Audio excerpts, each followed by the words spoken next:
Hi guys, ఈరోజు వీడియోలో ఏం లేదు గైస్, రండి చూపిస్తాను. గ్యాస్ మీద అయితే మనము ఒక గిన్నెనైతే వేసుకున్నాను. దాంట్లో ఏం లేదునైతే వేసేసుకున్నాము. బాగా కలిపేద్దాము. దాని తర్వాత మనమైతే ఏం లేదునైతే కట్ చేసేసుకోవాలన్నమాట, అది వేడయ్యేదాకా. దాని తర్వాత మనం ఇట్లా కట్ చేసేసుకోవాలి. ఇదిగోండి, ఇట్లా కట్ చేసేసుకోవాలన్నమాట ఏం లేదునైతే. దాని తర్వాత ఏం లేదు దాంట్లో వేసేసి బాగా కలిపేద్దాం. ఇప్పుడైతే మనము 5 minutes దాకా ఉడకనిద్దాం. ఉడికేసింది, చూసారు కదా ఎంత బాగా ఉడికిందో. దాన్ని ఒకసారి బాగా కలిపేయండి. అంతే గాయస్, ఏం లేదు వంట అయితే అయిపోయింది.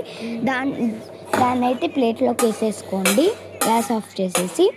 అంతే గాయస్, చూసారు కదా ఏం లేదు వంట. ఇంత ఈజీ, మీరు కూడా ట్రై చేయండి. సూపర్ ఉంటుంది గాయస్, ఎక్సలెంట్ ఉంది. ట్రై చేశాను అండ్ మీరు కూడా ట్రై చేయండి.